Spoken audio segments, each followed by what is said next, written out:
Good evening and welcome to Vanguardian News. I'm your host, Mahfouz Kadir. The fight for the battle states. As the presidential election moves forward, Donald Trump and Joe Biden are basically fighting for the battle states.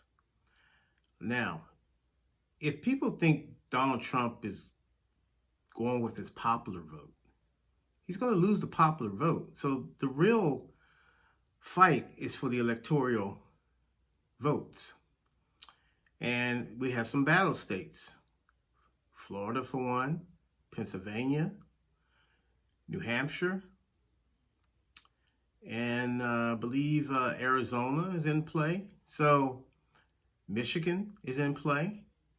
So these states are crucial. And so when people say that, Donald Trump, there's no way he can win, I beg to differ. I was one of these people that in 2016 that said that, this election is not in the bag for Hillary. She's going to have to keep grinding in those particular battle states in order to secure that election. And we all know what happened.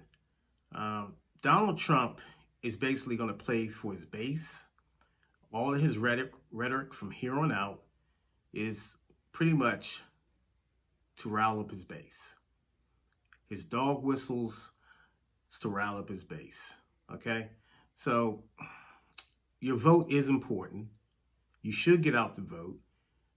If you haven't registered to vote, that's shame on you, but you should get out and vote. Okay? If you want real change, you should be voting more often in your local elections, the midterm elections. This should be a process that you should do every 2 years in order to make real change. Because let me tell you something, folks, you can sit back and talk about it. We can all sit back and talk about, oh, nothing's going to change, my vote don't count. And you can cop that plea only for so long, okay? You want a voice in this political process.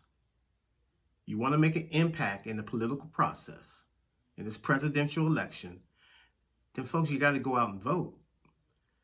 And you have to be active. You have to advocate. And if someone that's having problems, they can't figure out, you have to educate. And see, this is what it all comes to a head. Where you have to be able to educate your people, friends of yours, and converse with them. We all in our own cocoons, especially with this little pandemic that's going on. And but we have to be diligent in getting the vote out. You have to be diligent in getting your voice heard. A lot of people are giving the contract with Black America,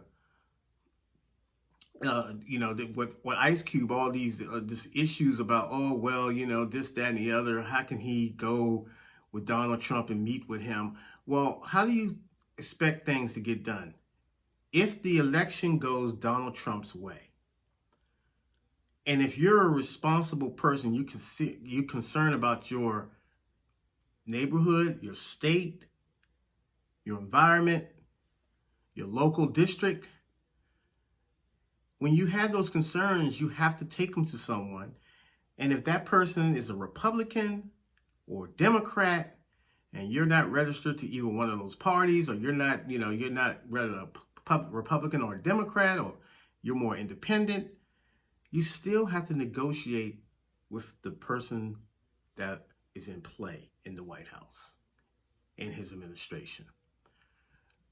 It's called negotiations, and you have to be willing to give your proposal, as Ice Cube did, and be willing to listen to what their rebuttal is and what they have in place. Now, President Trump is always playing 3-card Marley. He's a con man. Let's not make any mistake about it. He is a con man. And so he's going to use certain things and twist this and use different language and verbiage to confuse you. And that's planned, folks. But you're going to have to see through all the rhetoric. You're going to have to you put your conscience in it a little bit and try to figure out the lesser of the two evils, so to speak. And I hate to use that analogy because I think it's overused. But particularly African Americans, um, we have to clean up our own backyard. Okay, you can't just say, well, we're on the bottom, we're this, we're that. Okay, noted. But African Americans only make up a half percentage, 1/2% of growth and ownership in the United States. That's half of 1%. A 0.5% of growth that African Americans, as far as ownership in this country, is invested in. That is unacceptable. So that's a point where we can work on and try to bounce to another level and try to address and try to figure out, well, what's wrong with that? But, just like when President Obama was elected, in my eyes, it's just my opinion, and people might get mad, it seemed like we were still stuck in the inaugurational phase. We were stuck on the inauguration. We were stuck in party mode. We were so stuck. Oh, we got a black president finally. We were still stuck in a celebratory position for 8 years, it seemed like to me. I thought Obama could have been pressed on a lot of different issues. I had, my personal feelings as far as the Obama administration and presidency. I was lukewarm on it. And I'm being totally honest and transparent. I was lukewarm. Great that he was the first black president or person of color president. That's terrific. That's great. But at the same time, what are you going to do for black folks? I don't want to hear, well, I'm the president of all of America, not just black America. That's fine. I get that. Okay. But at the same time, you as a black man and you as a person of color, and you have black kids and you have a black wife, your priority really should be to your people. And to me, I think he fell short. But I don't kill the man because of that. I don't hate him because of that. It's just my personal opinion. I know people disagree with that, but that's just how I feel. I didn't think he did enough, especially when he had the House and he had the Senate. He had both control of that. So I just thought that there was a lot of things, agendas that he could have pushed through. Now, he did get the Health Care Act, and I commend him on that. He did a lot of things. My friends of mine will say, well, we had to come out of this, this stimulus package with Bush, and the banks the economy was really at a low point, so he had to work on that. I get it, but that's being a president. It's a hard job. So but still, to me, your people should be a priority. And I didn't see that commitment, but I digress. So here we are right now with November 3rd just around the corner. And, you got Donald Trump, that's his postmaster general is tampering and moving mailboxes and stuff of that nature, slowing down the mail. They're at polls, trying to intimidate people, poll setters and stuff like that. This guy, he's very clever in certain language that he might throw out there for his base. But let's not get it twisted. The guy is a racist, okay? He's racist. He doesn't like black women.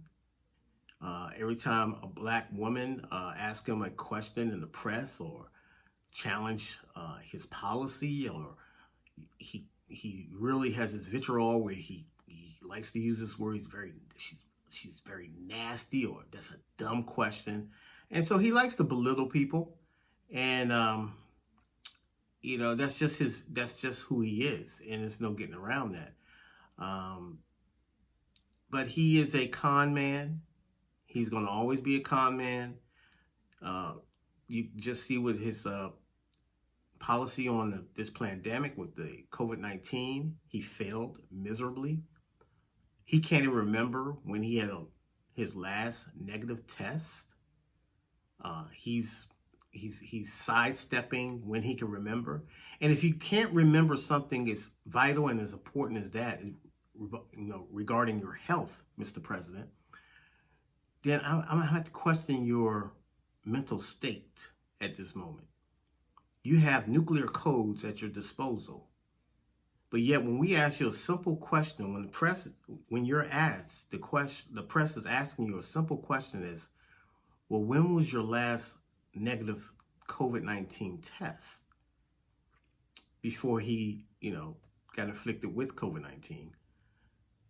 He dances around the question. He can't answer it.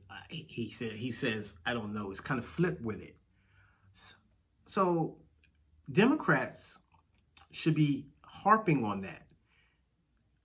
Are you fit to run for president? Are you fit to be the president when you can't answer certain specific, direct questions as far as your last negative COVID-19 test? You can't answer that. So I will say, hey, you can't answer something simple as that. How many people, I think everybody in America can answer a simple thing of something of that importance when it comes to your health and the severity of this disease killing over 220 some thousand people. Okay? So to me, he's derelict of duty. He shouldn't be president. He's an impeached president. Don't forget that. He's hiding a lot of different stuff. He's doing a lot of underhand stuff. He's revving up his base. He can't really denounce with an affirmation or with an affirmative answer about denouncing white supremacists. He's all over the place when it comes to his financial plan going forward. So this is something that I always say about people like Donald Trump. He's never made anything.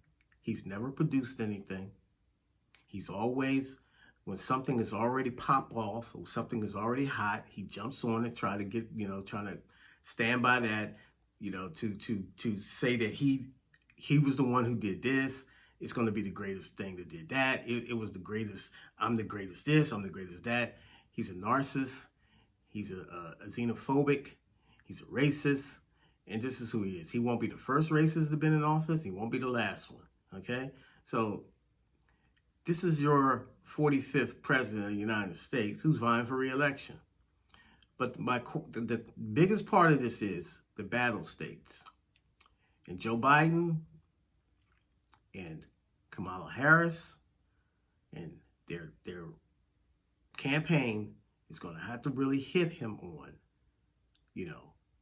and really going to have to concentrate on these states like Florida, Michigan, Pennsylvania, Virginia, maybe even West Virginia.